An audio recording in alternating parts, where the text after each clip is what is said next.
One एवं वन्यजीव chapter number 1.2 हम लोग स्टार्ट कर रहे हैं। हमारी दुनिया क्लास 8 का अभ्यास प्रश्न। तो सबसे पहला क्वेश्चन ये है कि भारत में सबसे अधिक वन क्षेत्रफल किस राज्य में है।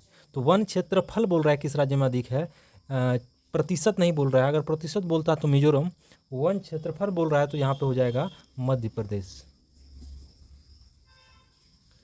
अगला क्वेश्चन है, विश्व में लगभग कितने प्रकार की वनस्पतियाँ मिलती है। तो 10 लाख प्रकार की वनस्पतियाँ मिलती है। बिहार, उत्तर प्रदेश एवं झारखंड में किस प्रकार के वन पाए जाते हैं। तो उष्णकटिबंधीय पतझड़ वन पाए जाते हैं। इनमें से कौन उभयचर है। उभयचर मतलब जो पानी में भी रहता है और स्थल पर भी रहता है। तो इसका हो जाएगा कछुआ। भारत में इसमें से कौन भारत का राष्ट्रीय पशु है। तो बाघ है। रेड डेटा बुक क्या है। तो विलुप्त हो रहे प्रजातियों की सूची है। देश में राष्ट्रीय उद्यानों की कुल संख्या कितनी है। राष्ट्रीय उद्यान नेशनल पार्क बोल रहा है तो किताब के अनुसार 85 है, लेकिन ऐसे अब 107 हो गया है। ये चेंज होते रहता है। वन है तो खाली स्थानों को उपयुक्त शब्दों से भरना है, पूरा करना है। तो वन है तो यहाँ पे हो जाएगा वन है तो हम है। यहाँ पे हो जाएगा वन है तो हम है। अगला क्वेश्चन है, कृत्रिम रूप से किए गए पौधरोपण को सामाजिक वानिकी कहा जाता है।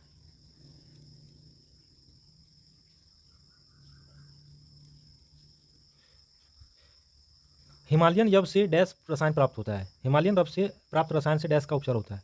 तो कैंसर का उपचार होता है। चंदन के वन डैश में मिलते हैं। कहाँ मिलते हैं। तो उष्णकटिबंधीय पतझड़ वन में मिलते हैं। उष्णकटिबंधीय पतझड़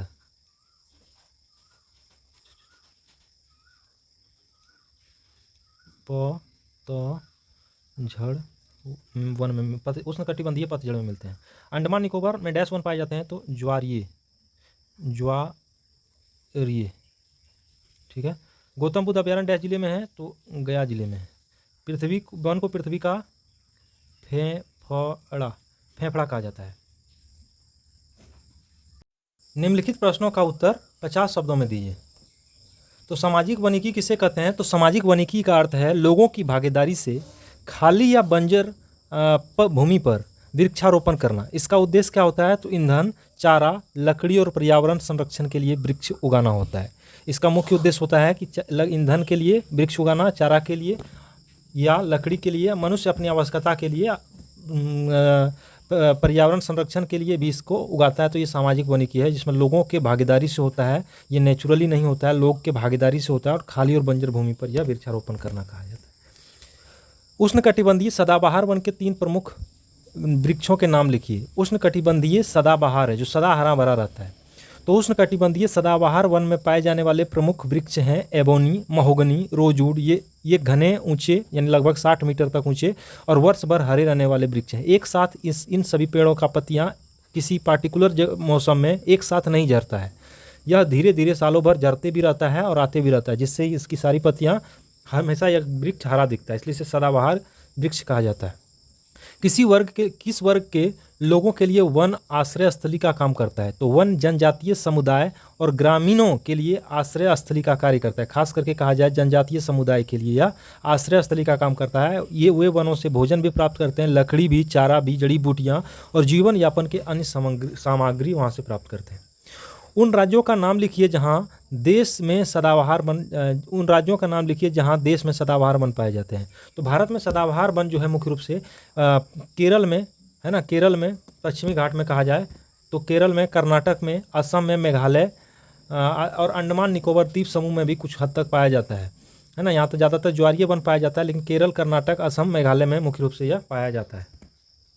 वनों के 3 महत्व के लिखिए। तो वनों का महत्व है पर्यावरण संतुलन बनाए रखना, वर्षा को आकर्षित करना, जीवों को आश्रय और भोजन प्राप्त कराना।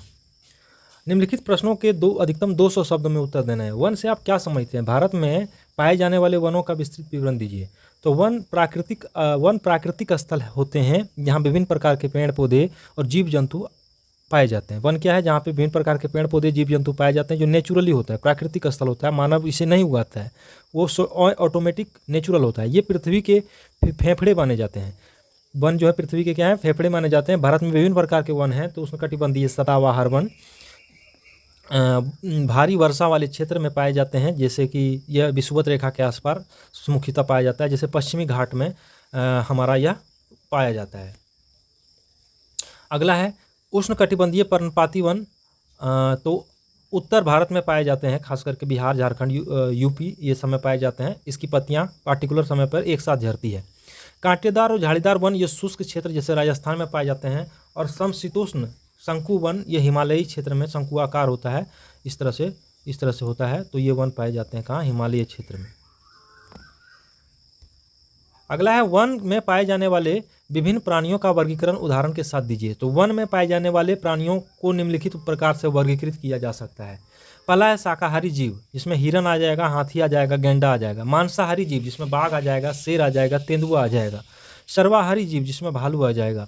पक्षी, मोर, तोता, बाज। कीट पतंग में सांप, छिपकली, मधुमक्खियाँ आदि। प्रत्येक जीव का पारिस्थितिकी तंत्र महत्वपूर्ण होता है। पारिस्थितिकी तंत्र महत्वपूर्ण होता है और पारिस्थितिकी तंत्र में महत्वपूर्ण स्थान होता है। इकोसिस्टम पारिस्थितिकी तंत्र में इसका हर जीव एक दूसरे पर निर्भर है किसी न किसी प्रकार से, इसलिए किसी एक जीव के विलुप्त होने से दूसरे जीव पर भी असर पड़ता है ना।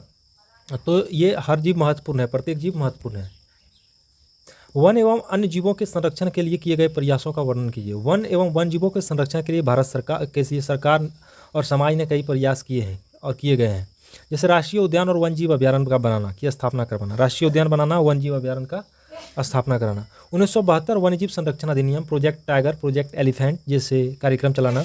अंतर्राष्ट्रीय प्रयास जैसे रेड डेटा बुक में प्रजातियों की सूची, ये सब करवाना। और शिक्षा और जागरूकता अभियान से लोगों को संरक्षण के लिए प्रेरित करना। ये सब चीज़ जो है वन जीव के संरक्षण के लिए प्रयास किए गए हैं और किए जा रहे हैं। तो धन्यवाद बच्चों, कैसा लगा आप ज़रूर बताइएगा।